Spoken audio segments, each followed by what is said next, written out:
Vous êtes bien sûr Grand Littoral TV, votre chaîne d'information régionale. Nous sommes le mardi 12 mars. Voici en images et en 8 minutes un tour complet de l'actualité du jour près de chez vous.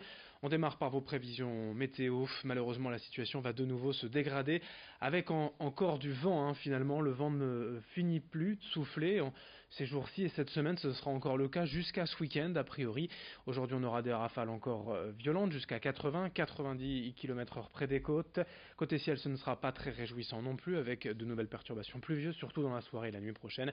Avant cela, la grisaille dominera donc cette journée, mis à part de rares éclaircies en toute première partie de journée.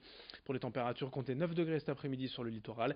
Et attention de nouveau au vent, des pointes jusqu'à 90 km/h sont attendues sur le littoral. À la une aujourd'hui à Dunkerque, quelques images pour vous proposer de découvrir le port de Plaisance et ses nouveaux pontons situés quai de l'Amiral Ronarc'h. Une trentaine d'anneaux pour désengorger le quai des Hollandais, victime de son succès selon la communauté urbaine de Dunkerque. Ces pontons pourront désormais accueillir des bateaux de plus de 13 mètres, un besoin nécessaire pour répondre à la demande des plaisanciers et plus largement pour le développement du port et du centre-ville. Aujourd'hui, 65% des propriétaires de bateaux amarrés à Dunkerque n'habitent pas l'agglomération. Preuve de l'intérêt touristique du port de Plaisance. Explication complémentaire sur place recueillie par Corentin Escaillé. On a pas mal de plaisanciers non dunkerquois parce que on a beaucoup de moyens de communication, je dirais au train, autoroute, etc., qui nous amènent directement sur Dunkerque et directement au port de Dunkerque.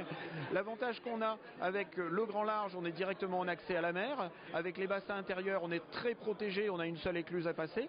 Mais pour les gens qui laissent leur bateau à l'année et qui ne sont pas forcément du dunkerquois à venir vérifier leurs amarres tous les soirs, on va dire quand il y a un coup de mauvais temps, ils savent que leur bateau est très protégé, à l'abri du clapot, à l'abri des gros temps et des gros vents. Donc c'est une sécurisation importante pour un plaisancier qui laisse son bateau à l'année. C'est du développement touristique, c'est du développement au niveau des professionnels de la plaisance qui eux, en voyant le nombre de bateaux et le nombre d'anneaux augmenter, ça leur fait du business en plus tout simplement. Et notez qu'hier, à cette occasion, sur place, le président de la CUD, Patrice Vergrit, a annoncé la venue le 18 mars prochain. C'est lundi prochain de l'Energy Observer, premier navire à hydrogène à naviguer autour du monde. Vous pourrez l'observer dans le port de Plaisance, face à la CUD. Autre image cette fois à Calais, les artisans pêcheurs de la flottille des Trémailleurs bénéficient désormais d'une zone entièrement dédiée.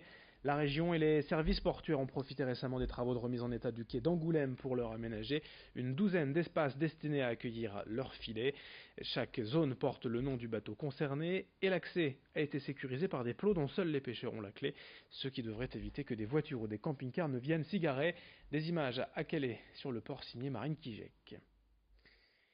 Autre info, dans la région, prochainement une grande opération de nettoyage de la nature ouverte à tous et à divers endroits, lancée à l'origine par la Fédération des chasseurs de la Somme. L'idée a été reprise dernièrement par le conseil régional qui veut ainsi fédérer le plus grand nombre.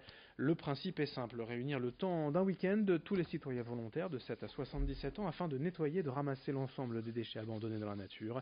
Pour participer, il suffit d'aller sur le site du conseil régional pour trouver le point de ramassage le plus proche. Il vous est également possible d'en proposer un vous-même. Tout le matériel nécessaire, les sacs, les gants, vous seront fournis une fois sur place. Rendez-vous le week-end des 23 et 24 mars prochains. Explication au micro de Lucille Berthe Constant. Quand on fait des opérations comme ça, on les fait déjà même plus pour nous, on les fait pour les générations futures. Et je pense que c'est une vraie éducation. Quand un enfant ramasse ne serait-ce qu'un mégot de cigarette et que vous dites à l'enfant que pour que ce mégot se dégrade dans la nature, il faut à peu près une centaine d'années, l'enfant perçoit et après on compte sur lui aussi pour éduquer les plus anciens. Si on voit papa au moment de jeter un mégot, on va lui dire quand j'ai ramassé le mégot, on m'a dit que... Dans le reste de cette édition, quelques infos plus régionales. L'association Mampreneur regroupe depuis peu partout en France des femmes, mères de famille, chefs d'entreprise. En France, elles sont déjà près de 300 adhérentes réparties dans 19 antennes régionales. Une fois par mois, elles se réunissent lors de Mam Café pour se rencontrer, échanger sur leurs problématiques, se donner quelques précieux conseils et acquérir de nouvelles compétences afin de pérenniser leur activité. Pour ces femmes mères de famille, l'entrepreneuriat ne doit pas être une source d'inquiétude quand on est une maman. Depuis le mois de novembre, le réseau est donc implanté dans la région. À Lille, elles sont une vingtaine d'adhérentes, mais le réseau cherche maintenant à s'implanter dans d'autres villes de la région et notamment sur le littoral. Explication au micro d'Edil Gunay.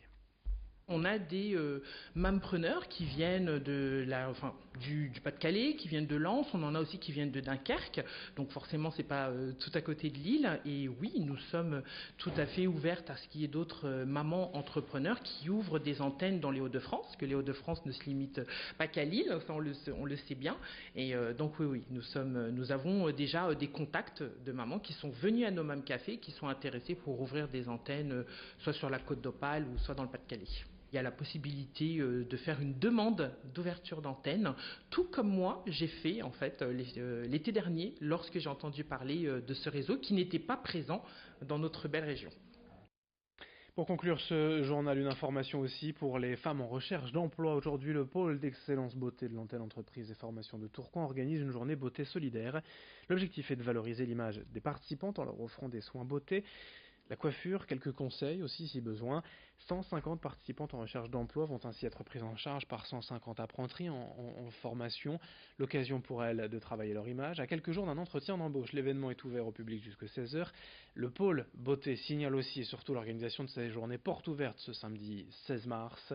Présentation et explication à ce propos au micro de Margot Sey. On accueillera du public le matin, on accueillera du public l'après-midi, le matin dès 10h et l'après-midi jusque 16h. Donc au-delà de ces dames qui ont rendez-vous, c'est un événement qui est ouvert à tous, mais nos centres de formation sont ouverts constamment, même s'il y a un rendez-vous à pas manquer, c'est ce samedi 16 mars, avec là cette fois-ci également un focus sur notre pôle d'excellence photographie. Fin de cette édition ce mardi 12 mars. D'autres infos à suivre dans un instant, notamment vos prévisions météo. Attention, encore un bon coup de vent signalé aujourd'hui près des côtes jusqu'à 90 km/h. De la grisaille et quelques pluies prévues ce soir et la nuit prochaine. On en reparle dans une poignée de secondes et dès le prochain quart d'heure, dans moins de 8 minutes. De nouveau, un point sur l'actualité, un prochain journal à suivre.